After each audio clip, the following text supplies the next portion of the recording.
Good afternoon, everyone. I'm Dr. Bharat from Jyoti of Institute of Management. And today we are going to talk about a very exciting topic called entrepreneurial mindset, the role of technology and blockchain in fostering innovation and creativity. So before I begin the discussion, I would like to set the rule of the game so that we all produce enough ideas and we can take up enough questions from the audience.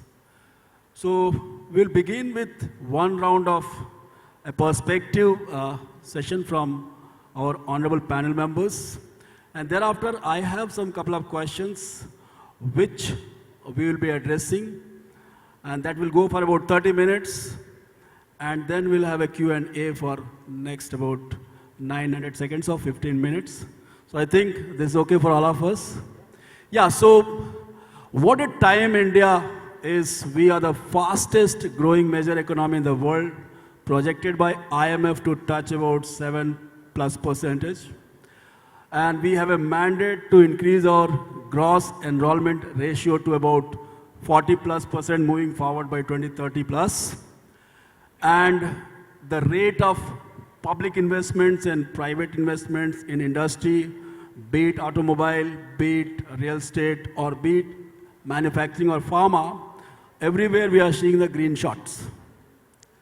So when we see the changes happening across, the technologies being infused to make those sectors productive, those people productive and efficient, obviously there is a huge responsibility on the shoulders of higher education, because I feel these chaps, boys and girls, they are going to sustain the momentum to become the major economy or the developed economy moving forward.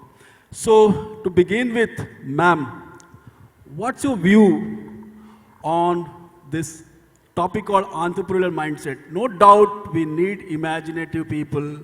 As Einstein said, imagination is far superior than knowledge. So obviously to develop that, we need to have a kind of thinking mind who can be critical, who can be analytical, who can be having their own perspective. So what do you think about it, like role of tech and blockchain in fostering this innovation and creativity? Thank you. Good afternoon to one and all, and dear panel members. This topic regarding the entrepreneurship mindset and how the technology leverages to set this type of mindset, that is very important in this ever-evolving global world. And previously, few decades back, what we used to say is, if a student gets a UG degree or PG degree, that is sufficient with a good merit. Later on, we said, no, that is not useful for the placement. We should also give value addition programs. Then that also changed. We started talking lots about skill development. So various technical skills, non-technical skills we used to incorporate, but all these things only on the paper. We can see only on the paper, not in the practical world, where when the student enters or wants to become an entrepreneur, he lacks the real practical skills. Because what we have to develop in our HEAs is not the curriculum or the program based on the entrepreneurship, but the real mindset, the creative mindset that should be inculcated right from the schools. Of course, now many schools have their curriculum as entrepreneurship, no doubt in that, but automatically the student should be inculcated mainly by the teachers, by how to use the technology, how to collaborate with the peers. To inculcate this spirit is very important. And apart from that, the skills that are used to set up the entrepreneurship, like data analytics, design thinking, and critical thinking, all these skills should be developed by the teachers to the students, which is very important. And now we also have ChatGPT, artificial intelligence. Everything can be incorporated by the students to become good entrepreneurs, and mainly the mindset is they should be ready to take any type of risk.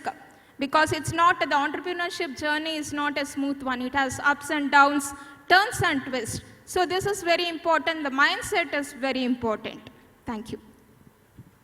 Thank you, ma'am. So now moving forward, let's understand our demography. So about 40+% of our population is in the learning age, and they are joining 2,500 engineering colleges which exist in our country, about 1,400 polytechnics which exist, about 200 school of planning and architecture, and about 1.5 million engineers we are churning out every year. But the question is, when these students come out from institutions, they have to find a place where they can apply what they have learned, and they should be confident enough to contribute. And that is where the whole challenge is. On a daily basis we are seeing, like I'll just quote a situation which arose yesterday in Mumbai, wherein Air India was trying to recruit for about 227 ground force workers at Mumbai premises. They called for walk-ins because they wanted to close this recruitment as quick as possible. And how many turned up? About 50,000 plus. And it became a kind of law and order situation. Police was called. They could not run the process and the activities could not be closed. A truck was called to collect all their CVs and DDs. My point is, if these students have this kind of stress with reference to finding employment, how do we deploy technology? How do we actually develop that imagination moving forward so that this kind of situations can be avoided and then become, because I always believe India is a powerhouse today, global powerhouse. We are actually supplying manpower to about 200 countries across the world. So why a student who has passed out from an engineering or an MBA college should look for an employment only in nearby areas? Or why only employment? He can think of something else as well. So now I invite Director Sivani Institute of Management, Professor Ramana sir. Sir, what's your take on that? How tech and blockchain can be used to induce entrepreneurial mindset? Thank you. I think, good afternoon to one and all. It's a quite relevant and apt question with respect to the technology integration into the educational institutions, very specific to the higher educational institutions. The case that you referred yesterday was probably they failed to use the technology or they have not given a thought of using the technology. The blockchain technology that is available today will solve many of these kind of problems, especially when they wanted to recruit people and then there is an overwhelming response. Probably they could have used this technology to screen out, and even the verification of the credentials can be done using this blockchain technology. That's one of the greatest advantage that is providing by this technology. The other one is the scope for altering the certificates or change of the certificates is not possible in blockchain technology. There could be a difference, or somebody may say that we have already the online sources wherein the applications can be screened or the certificates can be stored, because now regulatory bodies like UGC and ICT is talking about DigiLocker, and wherein the certificates can be accessible. But the difference between the DigiLocker and the blockchain technology is, in blockchain technology it is a decentralized mode, whereas DigiLocker is a centralized mode. The other one is, in the DigiLocker the certificates can be altered, but when it comes to the blockchain technology, the alteration of the certificate is not possible. But the other side of it is, when we are talking about the integration of technology like blockchain into the entire academic administration process, be it admissions, be it assessments, or be it the issuing of the certificates. These technologies need to be used very, very carefully. These are not, these are all vulnerable in nature, because if the key of it is not being done properly, and there could be, sideway attacks that could happen. So this care must be taken care. The technologies, other technologies that's available for assessments and then the certificate verifications, blockchain is, as of now at least, it is proving that it is much better than the other technologies that is available. Now, when it comes to the entrepreneurial mindset, these technologies would really help the entire education ecosystem to build the culture of the entrepreneurship. There are other technologies that is available by using that. Take, for example, the 3D printing that is available, wherein prototypes can be designed and then that can be tested. And whereas in blockchain technology, the same thing can be, utilized.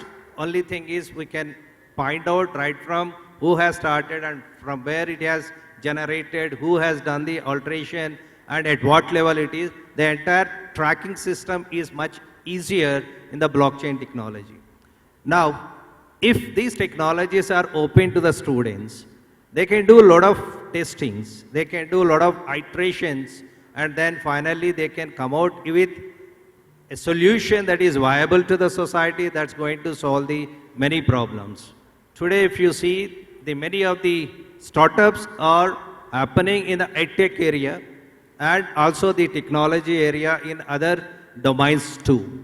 So I strongly feel that the technology integration is the need of the hour, so that we can provide the customized learnings, and also we can groom the student, or we can help the students to fulfill his or her aspirations. Thank you. Thank you, sir. So I would add up a new dimension to Dr. Jitender sir openings. If we see the kind of learners' strength we have, every year about 3 lakhs CAT aspirants write their MBA entrance exams, only 2% make it through. And situation is not even good for IIT JEE. You see how many people are making it to the premium institutions, and rest all are coming to Tier B, Tier C. And then these learners too require same level of learning so that they can make a cut when they get into the industry or life.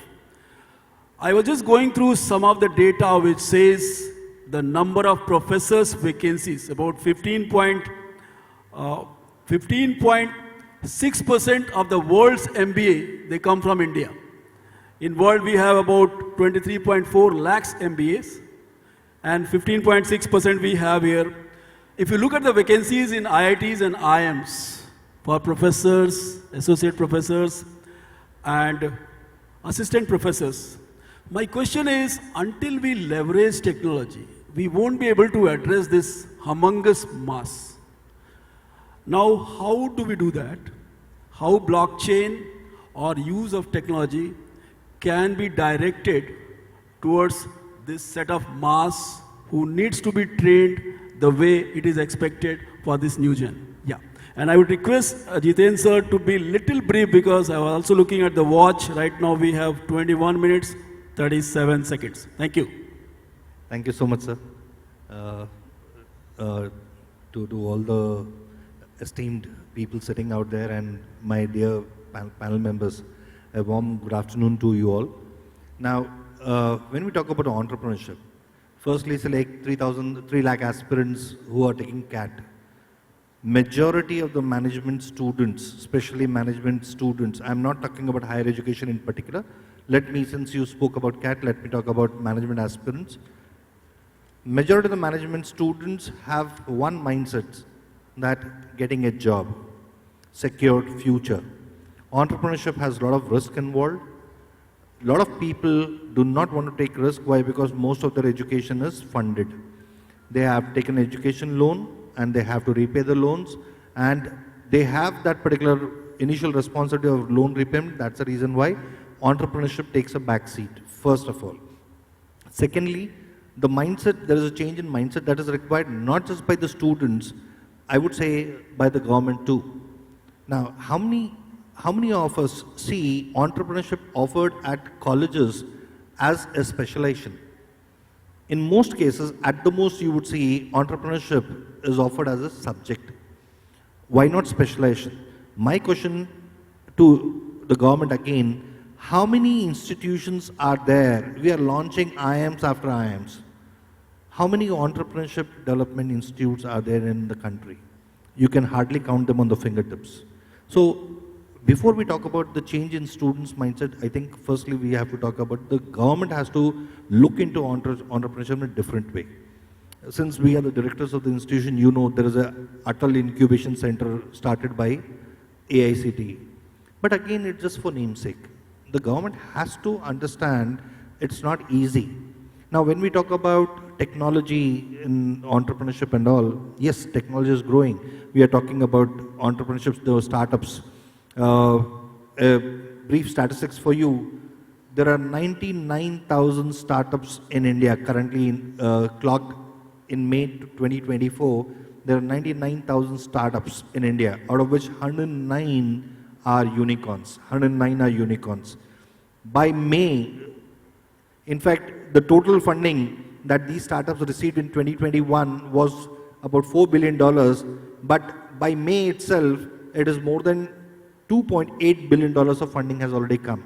So the investors are investing in edutech, fintech, and health tech. These technology sectors are growing. And again, blockchain and AI are, I would say, the catalyst that is pushing the technology front and all. But very importantly, you have to understand there is a change in mindset required both by the students and the government. Firstly, the government. Majority of the management students are not taking entrepreneurship seriously. Why? Because they have a great idea, but they know the funding will come very slow, and especially like the industry and the venture capitalists and the angel investors are very, very biased towards, if you are a management student, which institute are you coming from? If you are from the cream la cream institutions, the funding becomes easy, otherwise it becomes very difficult. So there's a change in the approach that is required. I personally believe that. Thank you. Thank you, sir. Now we move to Dr. Praveen. And I want you to touch a bit on pedagogical aspects. So just going through some of the best B schools who are trying to create this imagination and creativity through pedagogical input. So I am in Indore. They are running an awesome program wherein they are trying to teach disaster management, and they are taking them to some hills, throwing them some challenge, and they have to manage it through an immersive process. Similarly, they want to train their students for problem-solving skills. So they are taking them to some of the challenging villages across Madhya Pradesh, tribal areas. And they're asking them to identify some key problems which they think should be solved, and then they have to work on it. So probably they are taking the learning through doing mode. I request sir to kindly touch upon like how we need to work on the pedagogical aspects, leveraging technology and blockchain so that the outcome of creating an imaginative and thinking minds for the new economy. Over to you, sir. Yeah, thank you. Myself, Dr. Praveen, Principal, Gokaraju, Rangaraju Institute of Engineering and Technology. So I want to thank for that question. So basically coming to blockchain actually. So blockchain is a technology, it all works through ledgers, and anyone cannot basically tamper the technology. For example, today also there is a news. So one of the person in the administrative service, so everybody is talking whether degrees what so-and-so person submitted is genuine or not. So on every newspaper it is there. So that person is already in administrative services, but still the credibility of the degrees whatever they produced to get those jobs are actually question mark. So to avoid these type of things, we should have an authentic a platform like blockchain technology where people really cannot tamper any certificate. So many times, for example, those who are going different countries, So always they double check whether these certificates are genuine or not. So sometimes they will ask recommendation letter, they will check genuineness, authenticity, certificate, etc. So at one shot, we can avoid all these things with blockchain technology. And basically we should understand where this technology is applicable. So without understanding blockchain technology, applying to education system is also, one has to first learn. So where this technology is actually required. And coming to these pedagogy things, actually now all these students are like multimedia generation actually. So they are all Gen Z. So they don't want to really just sit through and learn what actually teachers are talking. No. So they want to learn a model of Netflix kind of thing. So they are actually busy with web series. They always want multimedia content. So that is how now you have these platforms like Coursera is there, or so many other platforms like edX, and maybe so many platforms are there, LMS technologies. So they want to learn through the technologies, through computer, through multimedia, through active learning pedagogy actually. So if we are able to encourage, for example, in our institution, so we are using Google Suite, where we are using Google Classroom, everything, whatever we teach. So we try to post on Google Classroom so that student can post questions, they can learn. The peer learning is there. We conduct a lot of think, pair, share activity and many other active learning tools actually, so that we need to engage them. That is the main thing. And coming to rural activities, actually we have adapted 5 villages. If you see there, the facilities are really pathetic actually. Some of the schools we go there and we have some street cars and some other student bodies actually. So we go there and we try to clean up their like classrooms, try to improve the facilities. So if you go there, if you just see the schools actually where the rural college, where students are actually learning, barely they have any facility actually. So coming to technical like pedagogy, actually generally they don't have much facilities actually. So it is a big question. So some of the 5 villages, few schools we have adapted and trying to do whatever best we can do, but what we are doing is maybe 1% of actually what they need. So these type of platforms actually, like you have Khan Academy and so many these things. Now students have become smart actually. If they are not able to learn from the classroom, they have YouTube, they have so much of social media and so many like on internet and all those things, at least they are learning. But still reaching to rural students and addressing their problems, still it is a challenge. Some of our students are actually going there and trying to do some project, but it is again challenging. Motivating them to go to rural places is a big challenge actually. Thank you, sir. Thank you, sir. Now let me go to Dr. Akhil. I was just telling a minute back about the shortage of faculties. And when AICT mandates we should have about 20:1, some institutions go a little overboard, they 15:1 or 10:1. We always believe that hand-holding is required to transform learners. Hand-holding is required to transform learners. And the quality faculties are not coming by. I was talking about the shortage at professor level. Most of the HEIs, higher education institutions, 35% of the positions are vacant. Associate professor level about 46% and assistant about 26%. So overnight you can't hire such kind of high talent, high skilled people.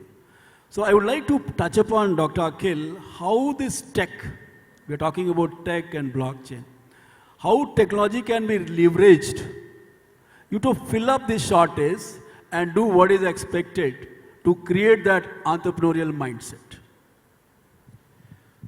Okay, just to add that the answer to this, because the question was small, but the answer needs a lot of connections. So before I start, I want to tell you one thing, that this whole concept is entrepreneurship mindset. It all started from COVID. Okay, because after COVID, what happened is most of the jobs have changed. Profiles are changing every 3 months. Industry is changing every 3 months. This is never seen before. So this came out the concept that it is better to have the student have an entrepreneurship mindset. So what is entrepreneurship mindset? He or she should be able to have a problem-solving approach, should be able to clearly see what they want to achieve in spite of having blurred vision. I mean, even if the market is confused, should be self-initiator, and should be able to build teams by themselves, and should be able to work in any situation. This is exactly what, predominantly what an entrepreneurship mindset is. To cultivate those things, technology is just an enabler, okay, because it reduces a lot of cost if you know the technology very well from your hand, because you don't need a lot of third parties. But I want to also add one very important point. When everybody is talking about blockchain, I want to tell something, because I have a company of mine which is working on blockchain, so I want to really give a clear picture. Your bank passbook can never create innovation. Blockchain is just a digital ledger technology. It is only records whatever data been added to it. The real benefit of blockchain is it is immutable. So whatever is written in blockchain with timestamp, it cannot be erased. So this concept came out that it can be used for credential verification, or any verification for that matter. In the education system, it's a credential verification. But tell you, because I meet a lot of salespeople in my education institution who come with blockchain technology, the verification is not done by blockchain. It is done by the education institution themselves. The original certificate needs to be there with them. The only benefit is you put in the blockchain, anybody can verify from anywhere in the world, and it is immutable, so you can say the record will still there forever. That is the only thing blockchain does. So my humble submission to all of you is that blockchain is a back-end technology, just like cloud and all those things. You can't see anything in front. It is the culmination of metaverse, blockchain, AI, and let's say quantum computing going to come up. The ecosystem is what the innovation is going to build up, because AIs will bring the graphics and like generative AI, ChatGPT, they are going to bring the application on front. Blockchain is going to give the governance in the back end, and metaverse and all those things are going to create the virtual world on which the people are going to work in. This ecosystem is where the innovation is going to come up, because that ecosystem will not need a third-party support, may require less cost, may require a lot of challenges in the physical world, the government, regulation, etc., may not be required in those situations, and that's how the innovation is going to come up. Now, second thing which you were very badly asked, that's the question which I should answer, is that whether the shortage of faculties and the real credential people in the institution technology can remove that. As a teacher, I would say no, but as a technologist, I can say partially. The answer to that question is, for example, now you can create your own GPTs. So in ILM, we have created our own GPT, which actually mimics the faculty. In a sense, all the records of the faculty, their document, their voice transcripts, we have put on the LLM to make sure that trains it. So after the class, the student writes a question to it, the answer it gives is very similar to how the answer the faculty would have given in the class. Yes. So that way it supplements, you can say it supplements. Most of the companies who are providing personalized, customized way of online learning platform, all those things, they all are supplements. Nothing can replace a face-to-face class learning for that matter, because the discipline comes from there. I mean more than anything else. I mean, if it is not possible, you two would have taken the teacher's job long back. But it never happened, because the discipline only comes when there's a mentorship, the guidance, all those things, which technology cannot do. Technology can only be as a part of it. Now the solution part, last I want to, because ma'am also is waiting, sorry. The solution part is, the faculty and students, they both, this is the first time, yesterday also panel I was saying the same thing, the first time when the faculty and student both are in the same boat, they are also not knowing what the technology is all about. Because for both of them it's completely new and just came in front.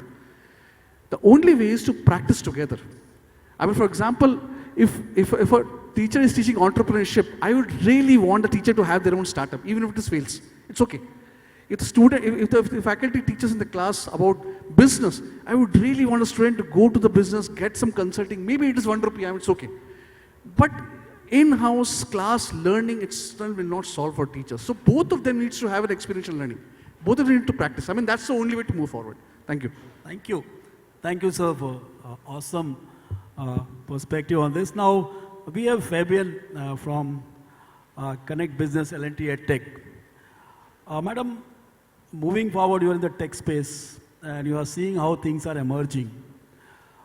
I would like to touch upon the core topic, but also give us an input, like what is the rate at which we all need to walk or run so that we can catch up the tech which you are trying to produce or give us, and we make it relevant in terms of creating that imagination and entrepreneurial mindset. Because every day we see some tech is coming up, and we have already upgraded our labs, upgraded our classrooms, and suddenly we find that this works better than this. Now, no of the college can have such kind of resources. We can have this pace at which they will innovate.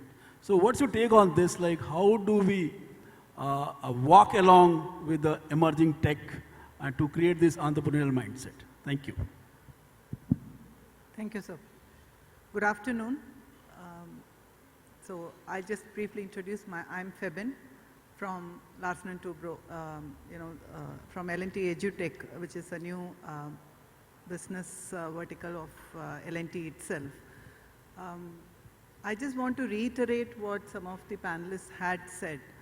Entrepreneurship does not really mean that somebody has to lead something and then get into a startup or incubation.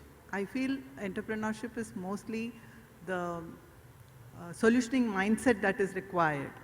So I donned the hat from the industry as well. So I was just trying to relate a lot of things that the eminent panelists have been talking about, because ultimately the students who come out of all the institutions are going to join the industry, right?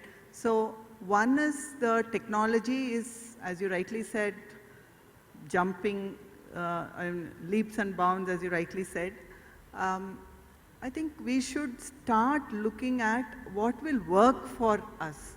Just because there are so many alternates that's happening, there'll be so many things, but all are related as far as I feel that every technology that's coming up, now we are talking about AI, then we talked about, now everybody talks about AI, Gen AI, Chat GPTs, then now we're talking about blockchain and a lot of things that are happening, emerging tech, and next 5 years what will happen is something that I think we all should start thinking about it. Now, in an industry when the student comes in, anything that he or she can do in terms of a problem solving, I think all of you spoke about it, but does that mean it is like an innovation? So everybody talks innovation again. A lot of words we use. I was just reminded, since I'm here, and I'm very happy to be here because I'm sitting in a campus some 20 years back. The high-tech property that all of you would have passed by was, I was the design in charge of the entire project that you saw. I was just trying to relate. We had an issue at that point of time, right? It is, sorry, I'm talking in terms of project language. It's a 50-meter no support span. I don't know if any of you have gone, and the architect that time itself wanted no false ceiling. So here we have false ceiling, right? That's exposed. And there are a lot of steel members that are getting connected. And how do you, entrepreneurship is nothing but saving time also. In that sense, technology, how do you use? Data, how do you use? That's very powerful, the data. We talked about so many things, the recruitment, the placement, the employment, the need for students to really be very clear and focused on what they want to do. These are the things I think we should align the students, because so much options, as you rightly said, technology keeps changing. Even at L&T, I'm just trying to relate to what we are doing, right? In our strategic plan, when we talk, what will we be 5 years later? Okay, construction, is it a brick and mortar? Now we are printing, we are having industrial IoT, we have AR, VR, we can walk into any projects. Let's see what happens next. So Gen AI, how does it go? It's not like it's just the IT or a tech, it's everywhere. So, which means that every student has to be given that confidence. And as far as institutions are concerned, it is like, I feel a lot of things are happening, but are we tying them together? If we stand outside and look at it, can I get a meaningful derivation of whatever we have done? Now, you were talking about the incident of Air India also. So blockchain, as sir very nicely put it. So it's basically, again, data for me at least, looking at it, right? It's authenticity of a data. It is connected data. It is untamperable data, if I may put it. So if somebody goes through a journey and that is being recorded, and we know, I always say that skills is something that we all keep talking. Today we didn't, but I think that is something, if we can come out of it, then what happens is even the educational institutions can start looking at, okay, so this is what we need to go forward with. I don't think each and every emerging tech, I think the students are very smart these days. As we were talking, you know, they teach us a lot of things. So I think that openness and that space for them to really look ahead or even come up with these emerging tech. I think all these, whatever is happening is not like just came up, right? We all can anticipate now. I think now all of us have some kind of visibility. So we always talk to students, okay, have you even seen the telephone that had dials? And then today it's like telephone means they don't know anything apart from the cell phone. So how fast are we moving or how slow are we moving? I think the pace should be basically to have that vision and not also give the students that you need to know the concepts better, you need to solve the problems, that mindset. So even at L&T EduTech, that's what we are trying to do. Though we bring the industry to the classrooms, we also try to give them problems that we face in the industry. That's where I'm reconnecting to that project. So we had to expose the steel, and we came up with something called a junction node. It became a manufacturing item. I'm not getting too much into it. So, which means it is an innovation, which means it saved me time, which means I could erect that quickly. So if we teach our students to actually look at everything in that mindset, as sir was saying, whatever the constraints are, can we make them learn that way? And that's where technology, even in the institutions, if we have to run or walk, I think some kind of a look back is always required. Thank you, madam. So I think for the paucity of time, can I take about 300 seconds, ma'am? There's two important questions I just wanted them to address, and probably 2 minutes for the question answers. So one is, ma'am, we are mandated to increase gross enrollment ratio, so a lot of digital universities, exit, flexible learning and all those things. And our audit is very weak in most of the institutions. And that is where the use of blockchain in credentialing, about certification, verification of certification. So how can blockchain technology be used to enhance credentialing and record keeping in education? I think anybody can take it, and sir, just 30 seconds because we are running out of time. Yeah, thank you.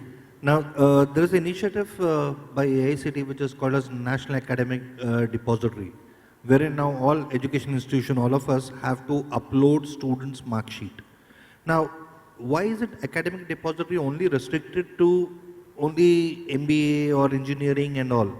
Now, every time a student enrolls for higher education, especially AICTE approved institutions, there is a student enrollment number. Now, what AICTE can take the lead, or any government body can take a lead, see, blockchain has a lot of investment requirement.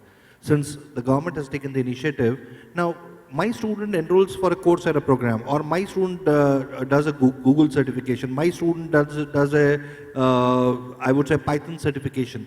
Now, he has to enroll into those courses with that AICTE unique enrollment number. The minute the student finishes the certification, automatically it should be uploaded in the AICTE's depository, and it becomes easy for an employer, especially who uses the services of third party for reference check. Now, they would be able to not only check his credentials, academic credentials, also this digital certification, the authenticity and all. Every document, be it academic or skill development course that he has done, there would be one common platform. So that would be the advantage according to me, especially that's how it can be used. Right. And I have the last question, sir. Sorry, because we are running out of time. The organizers are behind us. So last is I was touching upon how institutions can have a little, I would say, redesigning in terms of that pedagogies, so that they can really engage in terms of creating that innovations and imagination. So can you provide, I already spoke about I Am Indore, can you provide examples of some of the educational programs which you have come across, few of the best B schools across the world, which can really provide that kind of training to develop that creative mindset, innovative mindset, or entrepreneurial mindset? Anybody can take, sir. Yeah. Actually, in our institution, we have started one lab called Idea Lab. So where we have about 150 equipment we procured for our students. So the main idea is they have to come with some idea and they can make their hands dirty. They can work on different projects actually. So like 3D printer, laser, 3D engraver, milling machine, PCBs, you name any device, it is available. All desktop models are available. So milling machine, desktop milling model, CNC router, desktop model. So if student comes with idea, so he can print everything, he can do electronic activity, he can test it, software, everything available at one maker's lab actually. So this is one idea. ACT is also supporting. About 150 such idea labs are actually available across India. So we are coming up with new innovation labs actually. So through this, we are able to inculcate this innovation and creativity among students. Thank you, sir. So I think we are end of the program. Probably we can take few questions, ma'am. If you can open up next 3-4 minutes. Anyone has any question, kindly get up. Tell us your affiliation and whom you are directing your question to. Anyone?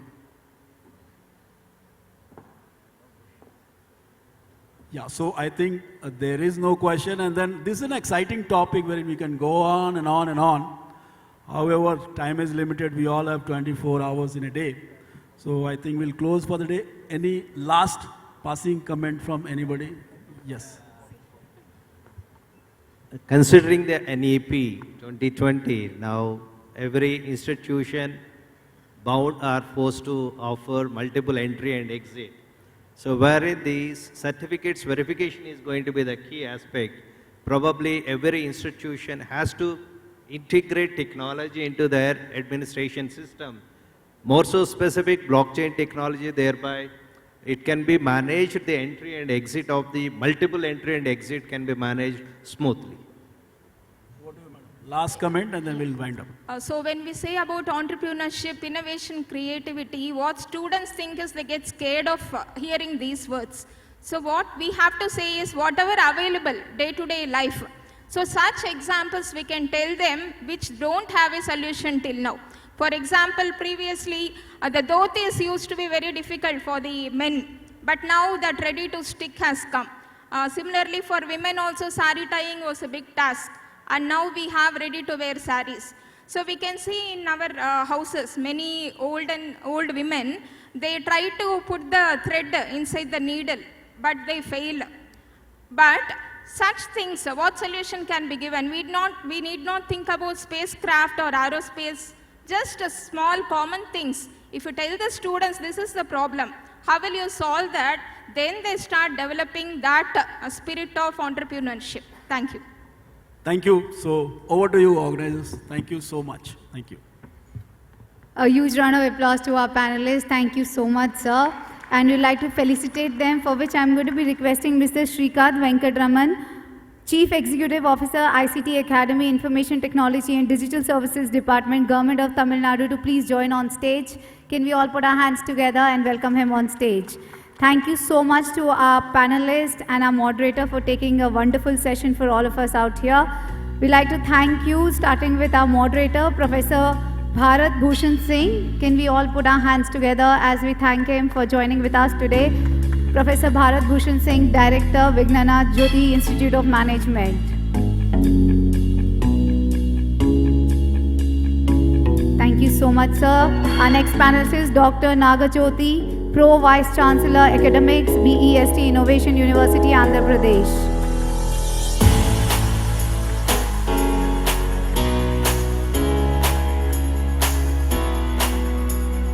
Dr. S.V. Ramana Rao, Director, Siva Sivani Institute of Management, Hyderabad.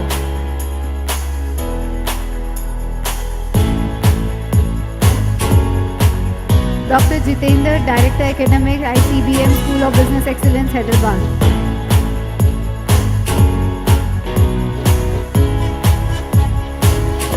Dr. Praveen, Principal, Gokaraju, Nagajyothi Institute of Engineering and Technology, Hyderabad, Telangana. Thank you so much, sir.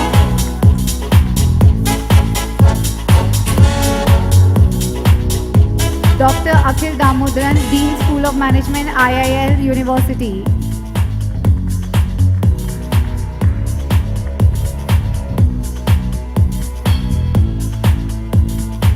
And Miss Febin MF, Head College of Connect Business, L&T EduTech.